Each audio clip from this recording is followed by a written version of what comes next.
तो अब हम लोग देखेंगे कि इसके टाइम पर क्या हुआ, फॉरेन इन्वेजन हुआ।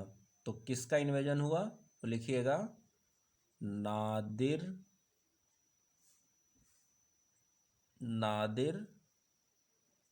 शाह इन्वेजन।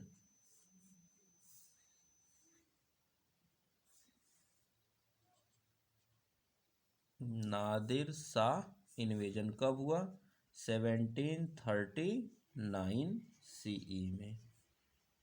ठीक है, तो हमें क्या याद रखना है कि मोहम्मद शाह रंगीला के टाइम पर पर्शियन एम्परर नादिर शाह ने इन्वेड किया था। तो बात ये आती है कि आखिर नादिर शाह ने इन्वेड किया क्यों। क्योंकि जब आप मुग़ल हिस्ट्री को पढ़ोगे, पहले जो आपको पढ़ाया गया है, तो आपने देखोगे कि अकबर ने तो चलिए पर्शियन से क्या किया था, एक बहुत बड़ा हिस्सा खानदेश तो जीत लिया था पर्शियन सुल्तान से, लेकिन उसके बाद जहांगीर के टाइम पर आप देखोगे पर्शियन सुल्तान के पास अपने पेंटर किसको, बिशनदास को भेजा था जहांगीर ने उनका पोर्ट्रेट बनाने के लिए। तो इससे ये साबित होता है कि आगे चल के मुग़ल एम्परर और पर्शियन सुल्तान के बीच में कुछ खास दिक्कतें नहीं थी, या और दोनों एम्परर्स के यानी दोनों एम्पायर के बीच में जो एम्बेसडर होते थे वो उनका आना जाना लगा रहता था। हाँ, वो अलग बात है कि जहांगीर और शाहजहां के टाइम आते आते पूरा का पूरा वो कांधार वाला एरिया भले पर्शियन ने दोबारा अपने कंट्रोल में ले लिया था, वो भी बात हमें पता है, लेकिन बाद में चीज़ें दुरुस्त हो गई थी और क्या हो गया था, पर्शियन से और मुग़ल एम्पायर के बीच में अब कोई ज़्यादा डिफरेंसेस नहीं थे। और हमने ये भी बिशनदास यानी पेंटर को पर्शियन किंग का पोर्ट्रेट बनाने के लिए जहांगीर ने उनके दरबार में भेजा था। तो इसका मतलब है कि दोनों एम्पायर के जो एम्बेसडर्स थे, जो लोग थे, एक दूसरे के यहाँ आते जाते रहते थे। लेकिन अभी ऐसा क्या हो गया कि उसी पर्शियन एम्पायर का सुल्तान नादिर शाह क्या कर रहा है, मुग़ल एम्पायर के ऊपर अटैक कर रहा है।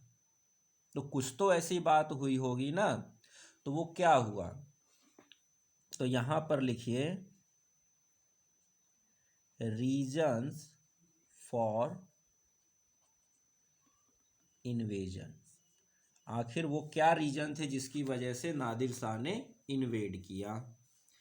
तो सबसे पहली चीज़ तो यही थी कि देखिए, कुछ भी कहिए लेकिन वहाँ के जो सुल्तान थे, चाहे पर्सिया के देखिए चाहे टर्किश देखिए, इन लोगों की एक आदत थी कि इनके पास देखा जाए तो खाने पीने की और पैसे की कोई बहुत ज़्यादा चीज़ें नहीं थी, तो इनको सब कुछ खरीद के खाना पड़ता था। और हमने देखा कि इनका बस ये था कि व्यापार रूट, यानी कि इस रूट से व्यापार होता था, तो उससे जो मर्चेंट्स वगैरह थे उनसे इनको काफ़ी पैसे मिलते थे, क्योंकि यूरोप और यूरोप से इंडिया और के बीच का जो व्यापार होता था वो इसी रूट से होता था। यहाँ तक कि तिब्बत और चाइना तक लोग क्या थे, इसी रूट से आते जाते थे, यानी कि ईरान पर्सिया ये वाले एरिए से ही होकर लोग आते जाते थे। तो जब इस रूट से आते जाते थे तो फिर क्या था, उन मर्चेंट से जो टैक्स कस्टम ड्यूटी होता था वही इनका मेन वो था इनकम का सोर्स। लेकिन हमने देखा था कि जब जो महमूद गजनी था, उसने जब गजनी एम्पायर बनाया था, हमने वो भी तो देखा है ना कि महमूद गजनी ने भाई अटैक क्यों कर रहा था, वो इंडिया पर बार बार अटैक करके क्यों लूट पार कर रहा था, क्योंकि उसको गजनी में आराम से, मतलब इजी वे में उसको क्या चाहिए थे, इतनी पैसे लगा चाहिए था जिससे कि वो गजनी को एक व्यापारिक सेंटर बना सके। उसके लिए उसको पैसा चाहिए था, तो पैसा कहाँ से आए, कमाने में टाइम लगेगा, तो क्यों ना लूट लिया जाए। और उस वक्त इंडिया के जो राजा थे उनके पास इतनी ताकत नहीं थी कि वो उसको रोक सके।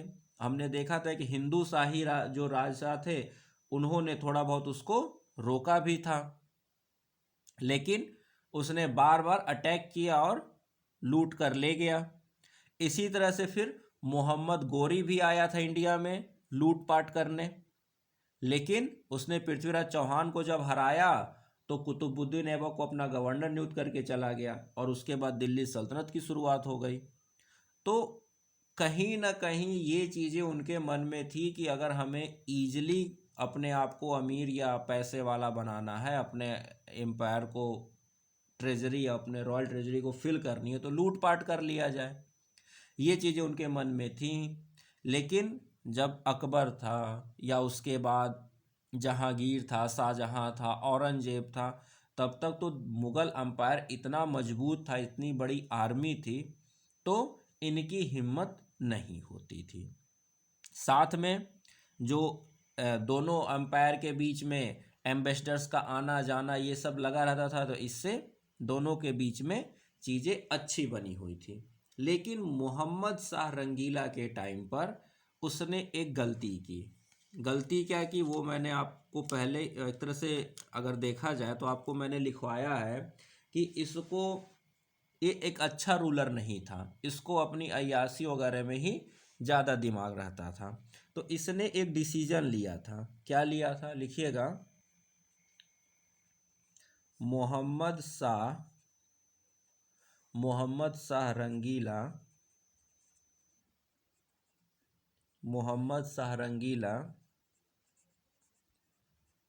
Suddenly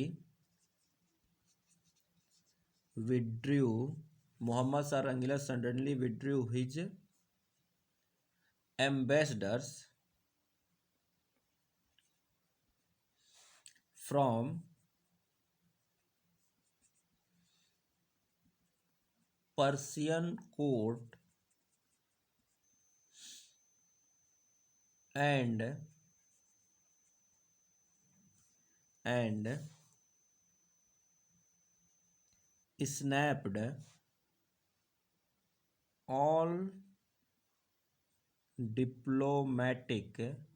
snapped all diplomatic ties with Persia after Nadir Shah came to power in 1736 CE।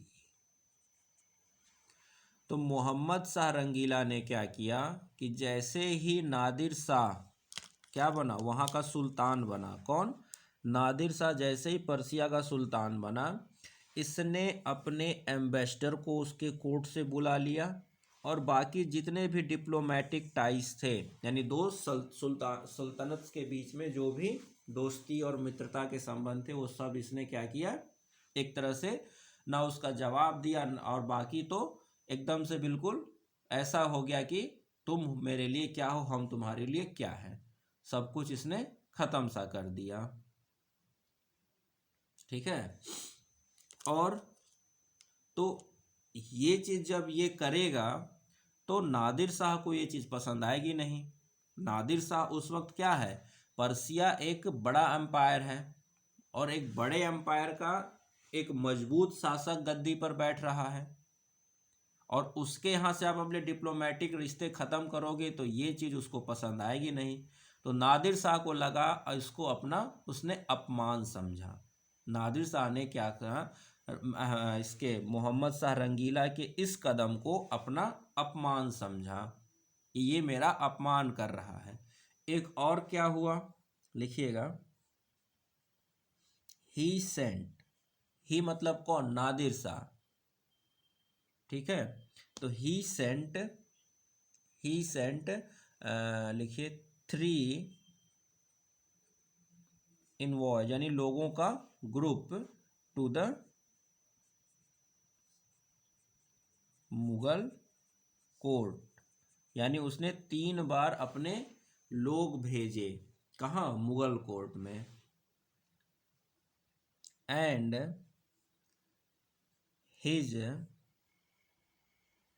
third envoy was detained. His third envoy was detained by Rangila.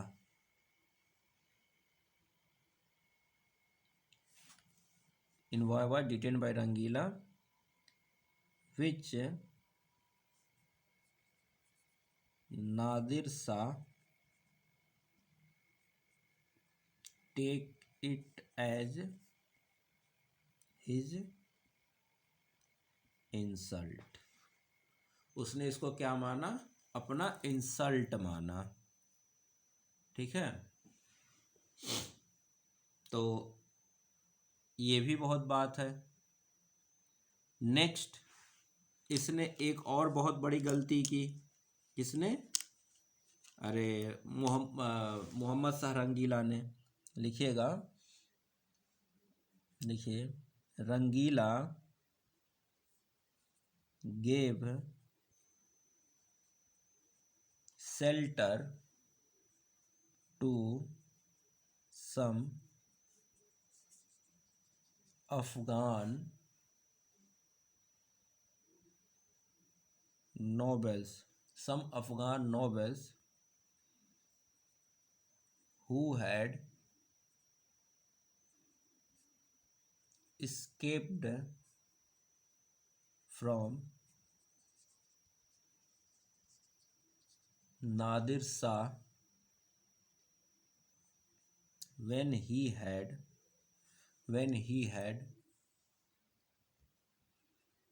invaded Afghanistan. तो पर्सिया से, ईरान से सटा हुआ अफगानिस्तान है, खानदेश वगैरह वैसे इनके कंट्रोल में था, तो बाकी बचा काबुल वगैरह। तो काबुल, सिंध वगैरह पर क्या किया इसने? नादिर शाह ने अटैक करके सबको अपने कंट्रोल में ले लिया। जब कंट्रोल में लिया तो कुछ अफगान नोबल्स वहाँ से, कौन? अफगान नोबल्स वहाँ से भागकर अपनी जान बचाने के लिए कहाँ आ गए? मुगल कोर्ट में। और इसने क्या किया? उनको सपोर्ट कर दिया, यानी कि उनको यहाँ अपने यहाँ शेल्टर दे दिया। अब ये एक तरह से क्या मिल गया? नादिर शाह को बहाना मिल गया। नादिर शाह को बहाना मिल गया कि भैया तुमने हमारे दुश्मनों को शेल्टर दिया, तो दुश्मन को शेल्टर देने का मतलब तुम हमसे क्या हो? दुश्मनी मोल ले रहे हो। भाई अगर आप देखो तो चंगेज खां के अटैक से बचने का सबसे अच्छा रास्ता क्या था? उसके जो भगोड़े थे उनको शेल्टर नहीं दिया गया था, तो चंगेज खान ने इधर अटैक नहीं किया था, इंडिया की तरफ वो उधर से उधर ही लौट गया था। ये बात आपने पढ़ी हुई थी। लेकिन इसने क्या किया? वो गलती किया, इसने शेल्टर दिया। शेल्टर दिया तो अब एक मजबूत क्या मिल गया? एक मजबूत आधार मिल गया इन्वेड करने का। साथ में और क्या हुआ? लिखिएगा,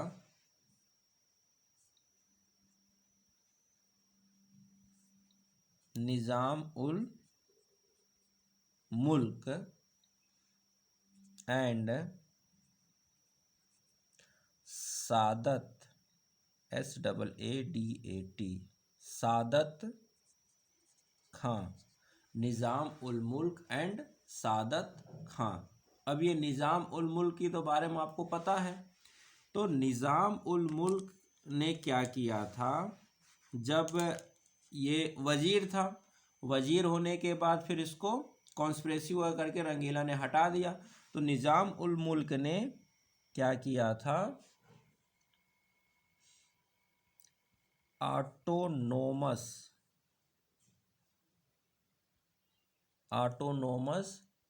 स्टेट बनाया था। ऑटोनोमस स्टेट, जिसका नाम कहाँ पर? डेक्कन में।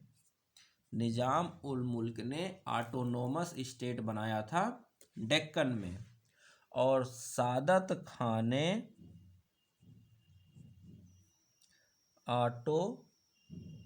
AUTONOMOUS ऑटोनॉमस स्टेट बनाया था कहाँ पर? अवध में या अवध को। इन लोगों ने अपना ऑटोनॉमस स्टेट बना लिया था किसके रहते हुए? मोहम्मद शाह रंगीला के रहते हुए। ठीक है। तो अब ये लोगों को मुगल एम्पायर से मतलब नहीं था, ये लोग तो चाहते थे कि अब मुगल एम्पायर खत्म हो जाए। ठीक है, ये लोग तो चाहते थे कि मुगल एम्पायर खत्म हो जाए और हम लोग इंडिपेंडेंट हो जाएं। ठीक है ना। इसी निज़ाम उल मुल्क के आगे चल के हैदराबाद में निज़ाम की शुरुआत हुई। सादत खां के आगे चल के अवध में नवाबों का राज आया और इसी के दरबार में एक थे मुर्शीद कुली खां। मुर्शीद कुली खां आगे चल के बंगाल, बिहार, उड़ीसा में इंडिपेंडेंट ऑटोनोमस स्टेट बनाएंगे। तो हम लोग आगे पढ़ेंगे, अभी बस आप जानकारी के लिए इसको लिख लीजिए यहाँ पर। ठीक है, क्योंकि कंफ्यूजन ना हो। जब हम लोग मॉडर्न इंडिया पढ़ेंगे तो वहाँ आपको बताया जाएगा कि कैसे ये ऑटोनोमस स्टेट बने थे। तो हम लोग क्या लिख रहे थे?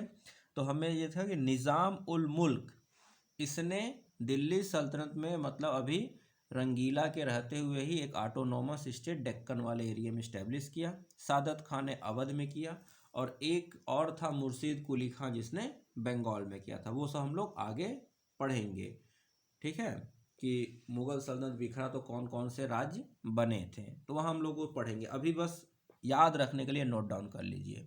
मेन हमें क्या है कि ये नादिर शाह आया क्यों, वो हम लोग लिख रहे हैं। तो निज़ाम उल मुल्क एंड सादत खां सेंट, लिखिएगा, Nizam ul Mulk and Saadat Khan sent message sent messages to Nadir Shah inviting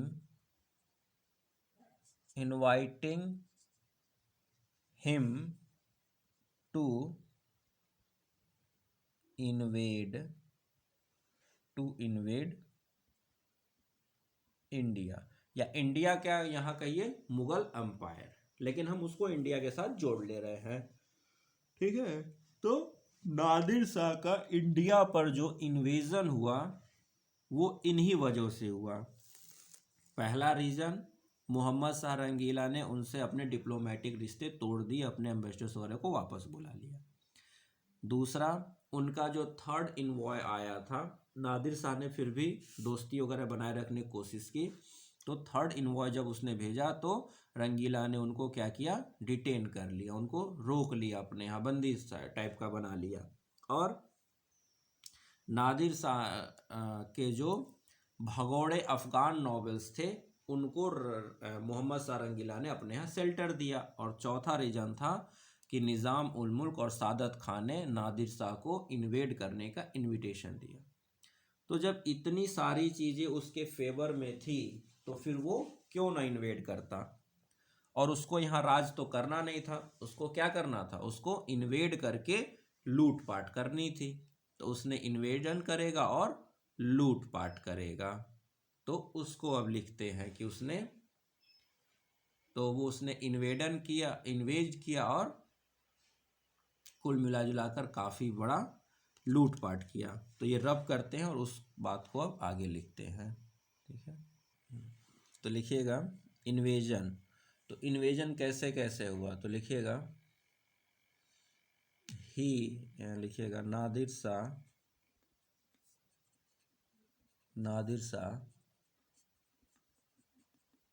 captured Jalalabad, Peshawar, ये सब कौन है, नॉर्थ वेस्ट फ्रंटियर वाला हिस्सा है ना, जलालाबाद, पेशावर, एंड देन लाहौर। और लिखिएगा governor of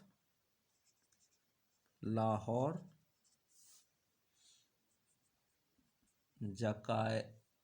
Zachariah Khan surrendered.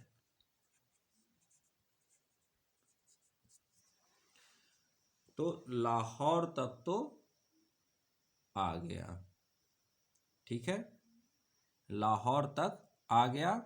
और जब लाहौर तक आ गया तो ये पूरा नॉर्थ वेस्ट फ्रंटियर जब इसने जीत लिया, तब इसने अपने नाम का कतबा पढ़वाया और गोल्ड कॉइन क्या किए, स्टक करवाए नादिर शाह ने। यानी कि उसके हिसाब से लाहौर तक पर्शियन अंपायर को उसने माना, ठीक है।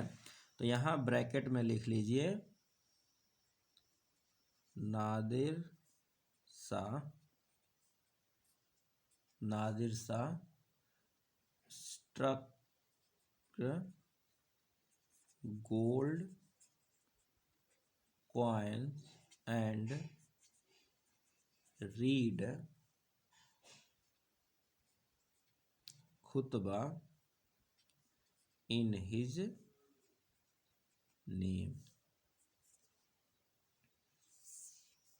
तो अगर वो पर्सिया का सुल्तान बनते ही अपने नाम का कतबा वगैरह पढ़वाता तो ये होता है कि हाँ चलो पर्सिया तक को वो अपना हिस्सा मानता है, बाकी उसने एक्सपेंशन किया। लेकिन वो लाहौर तक जीतने के बाद कतबा पढ़वाता, इसका मतलब है कि वो उस पूरे हिस्से को वो पर्सिया का हिस्सा मानता था, ठीक है। अब जब लाहौर तक आ गया तो अब लाहौर तक आने का मतलब है कि आप मुगल सल्तनत के अब नॉर्थ वेस्ट फ्रंटियर के अंदर से होते हुए अब एक्चुअल में आप अभी ओरिजिनल इंडिया में आप ओरिजिनल इंडिया में आप क्या हो, घुसने वाले हो, यही होगा ना। तो अब उसको क्या करेगा, जो मोहम्मद शाह रंगीला है अब उसको रोकने की कोशिश करेगा, किसको, नादिर शाह को। मोहम्मद शाह रंगीला क्या करेगा, नादिर शाह को रोकने की कोशिश करेगा। अब जब कोशिश करेगा तो दोनों के बीच में होगा वॉर। तो वॉर जो होता है उस जगह का नाम है करनाल। एक बार अगर आप मैप में देखो तो आपको वो जगह दिखेगी। देखिए ये सब तो कांधार वगैरह तो पहले ही आ चुका था। ये लाहौर तक का एरिया, यहाँ लाहौर दिख रहा है ना, तो ये लाहौर, फिर इसके ऊपर लाहौर के आगे क्या लिखवाया था बताइएगा, लाहौर से पहले जलालाबाद, पेशावर, यही ना। तो ये लाहौर है। अगर आप पेशावर देखो तो कहाँ दिख रहा है, कहीं दिख रहा है पेशावर, ये रावलपिंडी है, इधर क्वेटा है, पेशावर कहीं होगा, इधर ही नहीं दिख रहा है मुझे, हो सकता है बड़ा मैप हो तो वहाँ दिखे। तो ये सब एरिया जब यहाँ तक आ गया तो अब देखिए अब ये बिल्कुल पंजाब वाले हिस्से में एंट्री करेगा।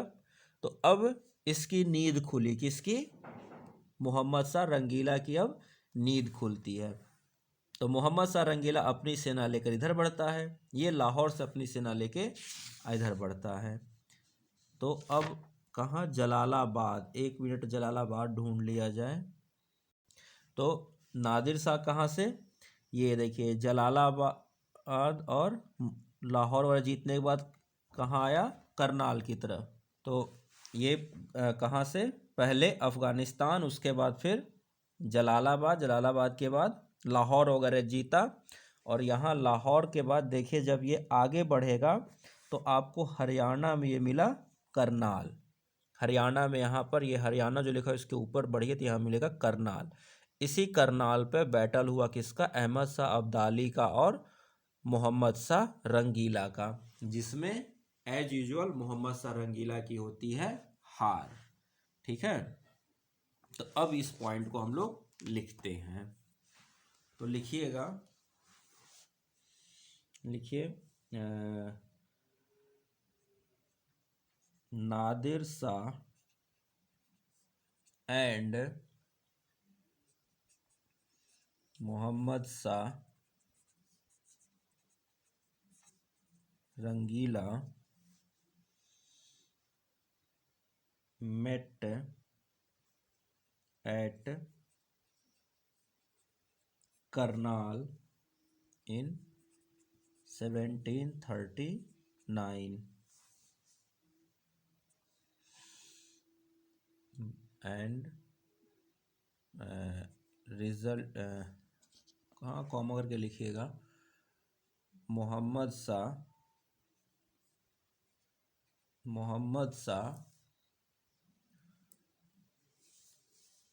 was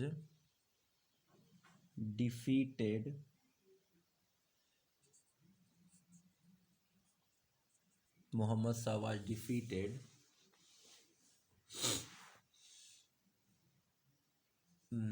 हाँ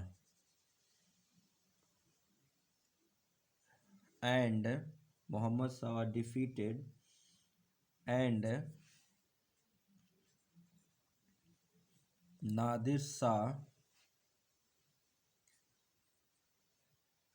plundered the royal treasury, पूरी तलवा लगभग रॉयल ट्रेजरी को ही उसने लूटा था। कैसे? तो डिफीट के बाद लिखिएगा, मोहम्मद शाह एग्रीड टू पे ₹25 crore as indemnity and also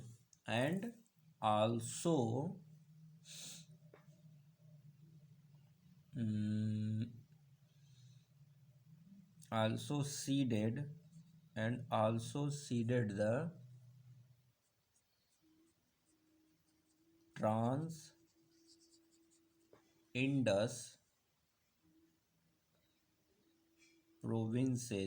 Trans-Indus provinces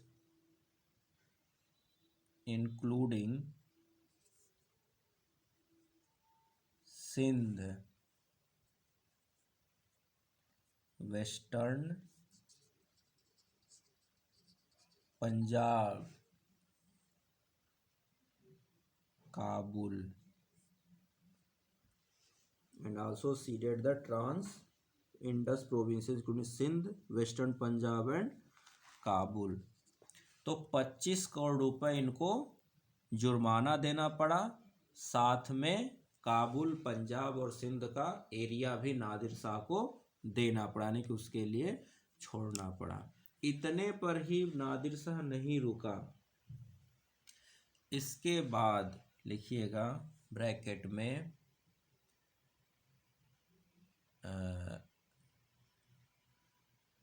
लिखिएगा, Nadir Shah troop remained in the capital until the money was paid। यानी कि भाई रॉयल ट्रेजरी तो पहले ही खाली हो चुकी थी, यहाँ रॉयल ट्रेजरी का प्लंडर का मतलब ये है कि 25 करोड़ रुपए आपको वार इंडिमनिटी के रूप में देना है, जुर्माने के रूप में। तो 25 करोड़ रुपए मतलब क्या, एक तरह से रॉयल ट्रेजरी को लूटना ही हुआ। तो जब तक 25 करोड़ रुपए की व्यवस्था नहीं हुई तब तक नादिर शाह की पूरी सेना क्या थी, दिल्ली में रही, और जब तक वो रही तब तक लूट पाट और मतलब यूँ समझिए कि चारों तरफ मार काट मचा दिया था। जब चाहे जिसको मार दिया, जिसके घर में घुस गए, जिसका घर से जितना चाहा उतना जो सामान चाहा वो लूटा, बच्चों की, औरतों की हत्याएं हुई, रेप्स हुए, बहुत मतलब समझिए कि एक तरह से अति करके वो गया था। तो लिखिएगा capital until the money was paid and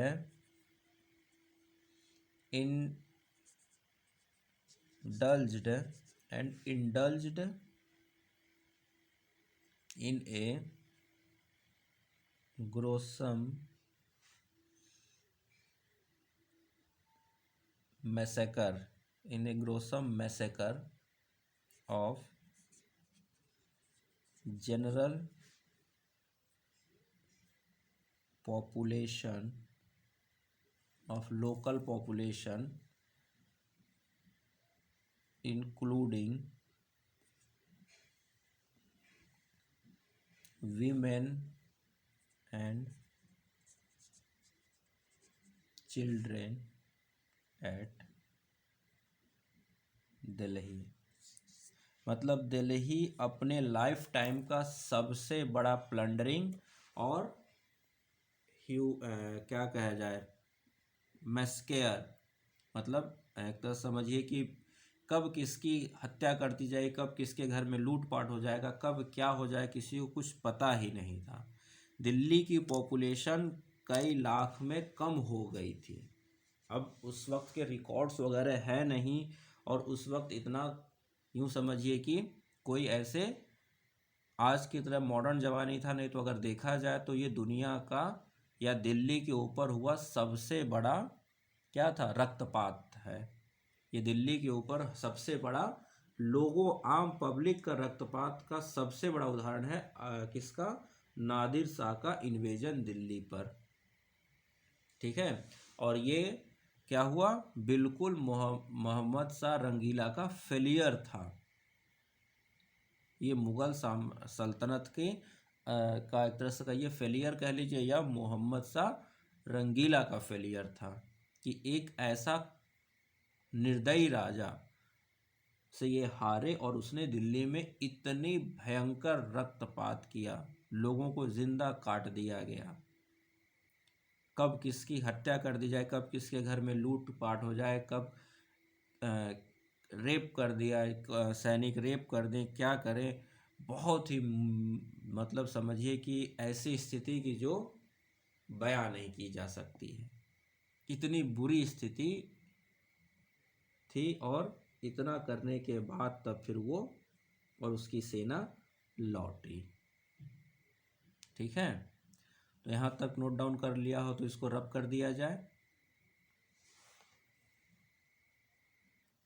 तो नादिर शाह का इन्वेजन हम लोगों ने देखा कि इसने बहुत बड़ी मात्रा में क्या किया, नरसंहार किया था।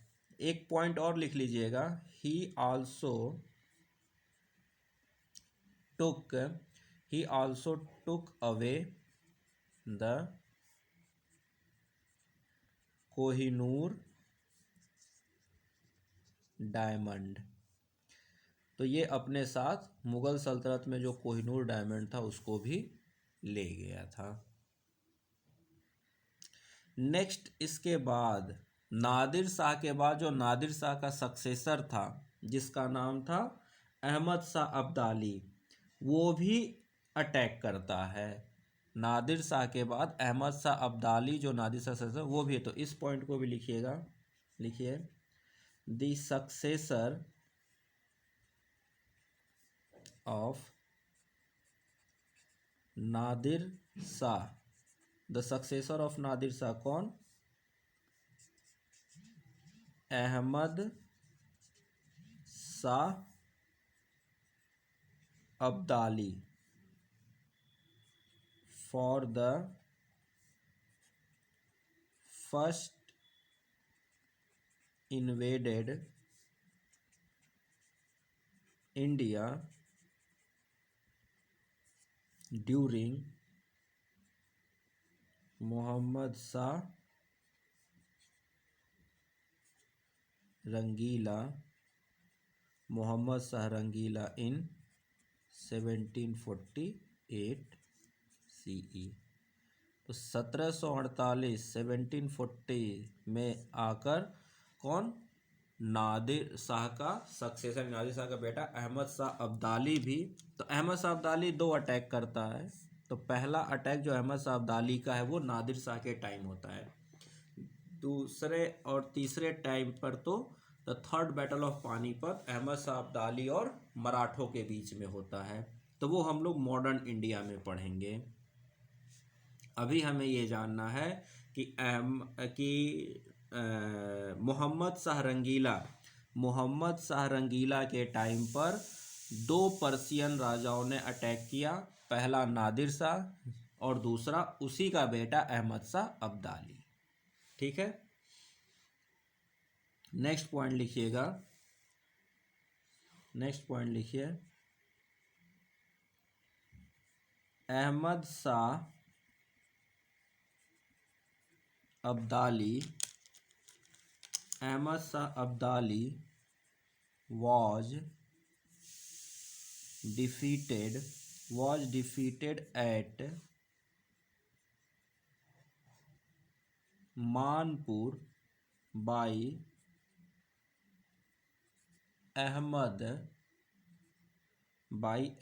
Shah the Mughal heir